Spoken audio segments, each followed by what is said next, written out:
Normal reaction, normal reaction, normal reaction. तुम लोगों का एक सब्जेक्टिव टेस्ट लूंगा मैं। एक बार पहले हो चुका ना सब्जेक्टिव टेस्ट। जो नेक्स्ट सब्जेक्टिव टेस्ट लूंगा वो होगा प्रोजेक्टाइल मोशन का, है ना। मोस्ट प्रोबेबली हम इस वीकेंड रखेंगे test projectile motion. Subjective test में वो डेरिवेशन वगैरह पूछूंगा, है ना। टाइम ऑफ फ्लाइट वगैरह की डेफिनेशन पूछ सकता हूँ क्या होता है, तो अपनी लैंग्वेज में लिखना what is time of flight, ये सब। इनके डेरिवेशन पूछ सकता हूँ, इक्वेशन ऑफ ट्रेजेक्टरी ड्राइव करने के लिए दे सकता हूँ, कुछ न्यूमेरिकल दे सकता हूँ। वीकेंड पे आयांश, वीकेंड पे, है ना। और इस बार टेस्ट रखूंगा कैसे, जूम पे। मतलब जब तुम लोग टेस्ट दे रहे होगे तो अपना वीडियो मोड ऑन करके बैठोगे। जूम के साथ कनेक्ट करूंगा तुम्हें और वीडियो मोड ऑन करके बैठोगे टेस्ट देने।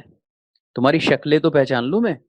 पता लगा मुझे कहीं शहर में दिखो तो मैं पहचान तो लूं कि ये वंश है, ये शुभ्रा है, ये नमन है, ये आयांश है, ये खुशी है, ये दिव्यानी है, ये कार्तिक है।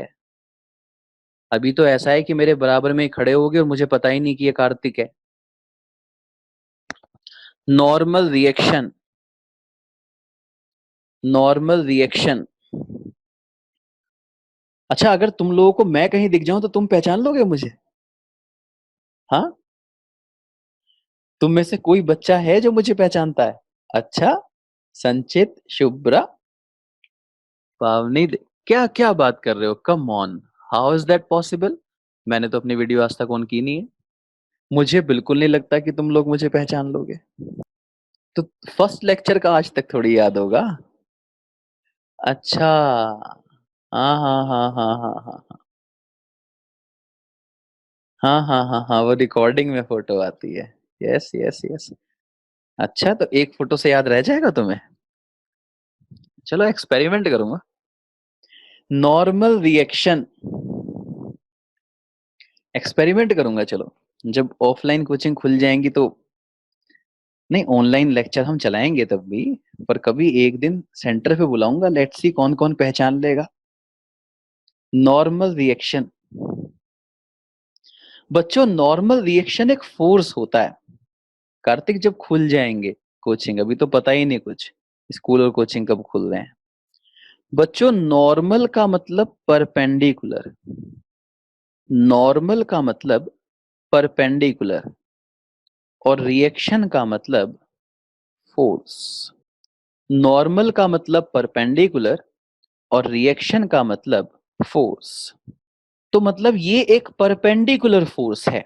नॉर्मल रिएक्शन एक परपेंडिकुलर फोर्स है। कब लगता है और ये क्या होता है, चलिए लिखिए, ऐसे लिखिए। when two surfaces are in contact, when two surfaces are in contact, they exert, they exert perpendicular force on each other. When two surfaces are in contact, they exert perpendicular force on each other, which is known as normal reaction, which is known as normal reaction.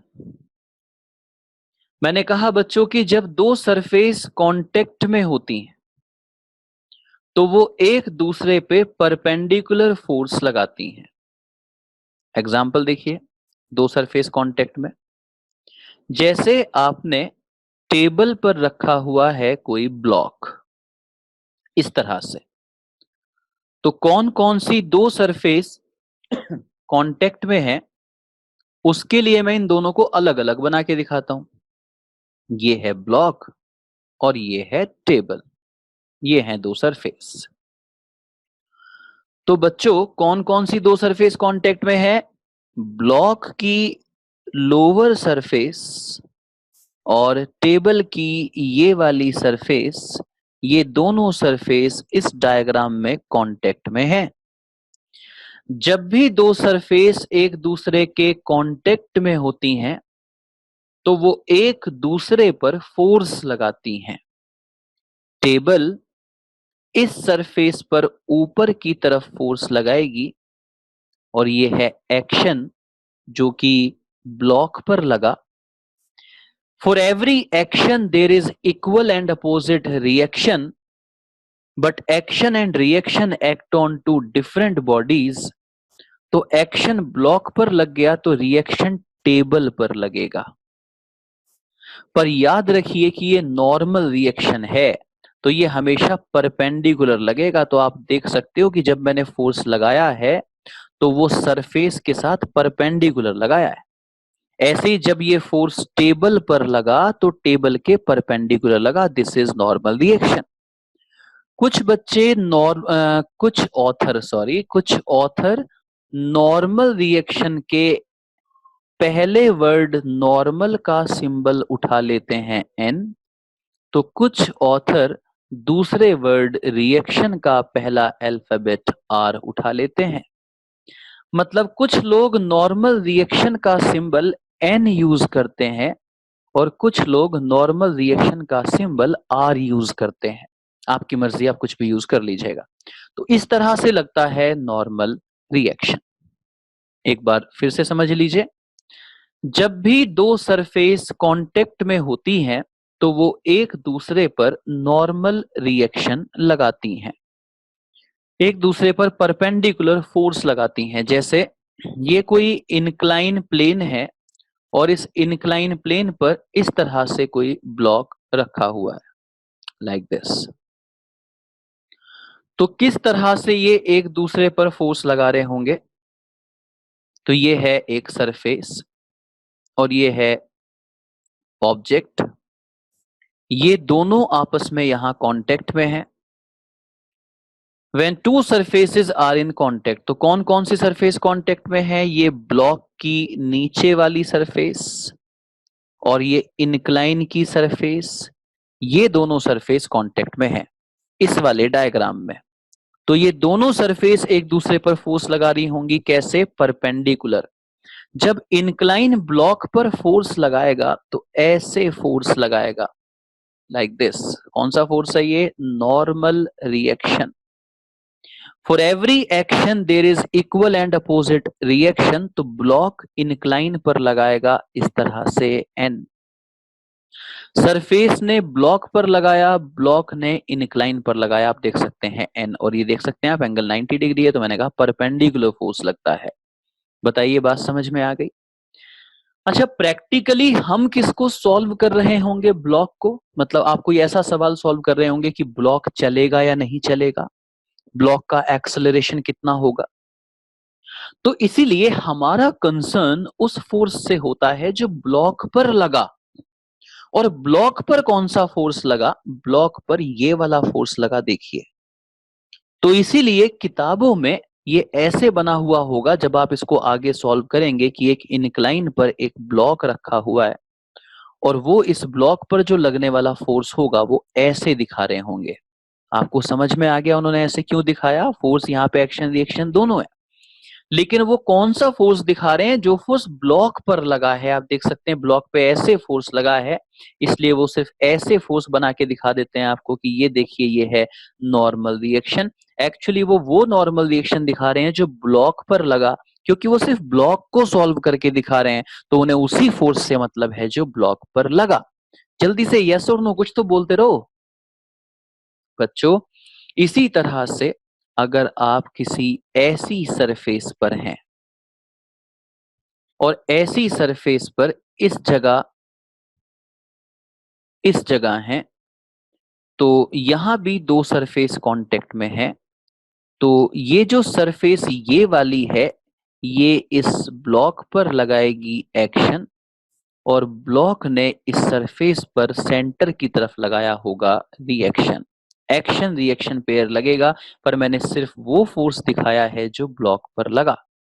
इसी तरीके से अगर ये block यहां कहीं होता, याद रखिए नॉर्मल रिएक्शन हमेशा परपेंडिकुलर होता है, और किसी कर्वेचर पे परपेंडिकुलर बनाने का तरीका है एक ऐसी लाइन जो उस कर्वेचर के सेंटर से पास हो। जैसे जब यहां पर ब्लॉक था तो ये सेंटर से पास होती हुई जो लाइन है, इसी पर मैंने नॉर्मल रिएक्शन बनाया था। अगर ये ब्लॉक बच्चों यहां पर होता और मैं आपसे कहता नॉर्मल रिएक्शन बनाकर दिखाओ, तो आप कहते सर नॉर्मल रिएक्शन मतलब परपेंडिकुलर फोर्स, और कर्वेचर के परपेंडिकुलर वो लाइन होती है जो कर्वेचर के सेंटर से पास हो, तो आप ऐसे लगा के दिखाते एन। इस तरह से इस ब्लॉक पे लगेगा नॉर्मल रिएक्शन। बच्चों मान लीजिए कि इस सरफेस पर ऑब्जेक्ट यहां पर रखा हो लाइक दिस, तो नॉर्मल रिएक्शन कैसे लगेगा? तो ये जो आपको कर्वेचर नजर आ रहा है, मान लीजिए यहाँ कहीं इस कर्वेचर का सेंटर है जो कर्वेचर नजर आ रहा है, तो नॉर्मल रिएक्शन कैसे लगेगा? इस ऑब्जेक्ट को पहले सेंटर से मिलाइए, इस लाइन पर लगेगा, तो ये जो सरफेस है, ये सरफेस और ये है ब्लॉक, तो ब्लॉक ने सरफेस पर लगाया होगा, सरफेस ने ब्लॉक पर लगाया होगा, तो ब्लॉक पर नॉर्मल रिएक्शन इस तरह से लगेगा। चलिए जल्दी से बता दीजिए यस और नो, बात समझ में आ गई या नहीं आ गई? नॉर्मल रिएक्शन हमेशा परपेंडिकुलर टू द सरफेस लगता है। किसी कर्वेचर पे ऐसी लाइन परपेंडिकुलर होती है जो उसके सेंटर से पास हो। ओके बच्चों, तो हमने सीखा टेंशन, हमने सीखा नॉर्मल रिएक्शन, और हमने सीखे न्यूटन के 3 लॉ। आगे जरा पॉइंट बना के ऐसे लिख दीजिए, to solve problems of laws of motion, to solve problems of laws of motion, make free body diagram, make free body diagram and make free body diagram and solve each direction separately, and solve each direction separately by applying the concept, by applying the concept, screen पर देखिए, net force is equal to mass into acceleration, net force is equal to mass into acceleration। Free body diagram बना लीजिए और उसके बाद हर direction को अलग अलग सॉल्व कीजिए, और क्या कॉन्सेप्ट लगाइए, net force is equal to mass into acceleration. मैंने एक टर्म बोली फ्री बॉडी डायग्राम, ये क्या होता है? फ्री बॉडी डायग्राम का मतलब होता है make the body free and draw all the forces. जैसे मान लीजिए कि ये कोई सरफेस है और इस सरफेस पर इस तरह से कोई ब्लॉक रखा है जिसको आप एफ फोर्स लगा के खींच रहे हो। मान लीजिए कि स्मूथ सरफेस है, तो फ्रिक्शन नहीं होता है स्मूथ सरफेस पे, है ना? तो इस ब्लॉक का फ्री बॉडी डायग्राम क्या होगा? तो इस ब्लॉक को इंडिपेंडेंटली बना लीजिए अलग से, make the body free and draw all the forces. इस ब्लॉक पे कितने फोर्सेस हैं सारे बनाइए। एक तो इस पे mg लग रहा होगा डाउनवर्ड, और जो सरफेस ये रखी है, ये सरफेस ने इस ब्लॉक पे नॉर्मल रिएक्शन लगाया होगा, ऐसे लगेगा, सरफेस अपने परपेंडिकुलर लगाएगी। और एक इस ब्लॉक पे तुमने फोर्स लगा रखा है इस तरह से, तो इसको कहा जाएगा इस बॉडी का फ्री बॉडी डायग्राम। एक बार फिर से समझ लीजिए, मान लीजिए सीलिंग के साथ, ऐसे सीलिंग के साथ एक ऑब्जेक्ट कनेक्टेड हो, और मैं आपसे कहूं कि इस ऑब्जेक्ट का फ्री बॉडी डायग्राम बनाकर दिखाओ, तो इसका मतलब सिर्फ ऑब्जेक्ट पर ध्यान दो, ये साइड में ऑब्जेक्ट बना लो। एक तो इस ऑब्जेक्ट पे अर्थ लगा रही होगी नीचे की तरफ mg, और एक क्योंकि ये वायर टाइट हो गई होगी तो वायर में टेंशन आ गई होगी। तो ये वाला जो फोर्स है ये तो सीलिंग पे लगा हुआ है, यहां से तो सीलिंग पे लगा हुआ है फोर्स, और ये वाला जो फोर्स है इसको ब्लॉक के साथ काउंट किया जाएगा, तो ये ऐसे लगा हुआ है। ये है इस ब्लॉक का फ्री बॉडी डायग्राम। एक तो इस ऑब्जेक्ट पे mg लगा हुआ होगा प्लस टेंशन डेवलप हो जाएगी, तो ये टेंशन तो इस ऑब्जेक्ट पर काउंट होगी, और ये जो टेंशन है ये सीलिंग पे काउंट होगी। बात समझ में आ गई बच्चों? जल्दी से फाइनल रिप्लाई यस और नो।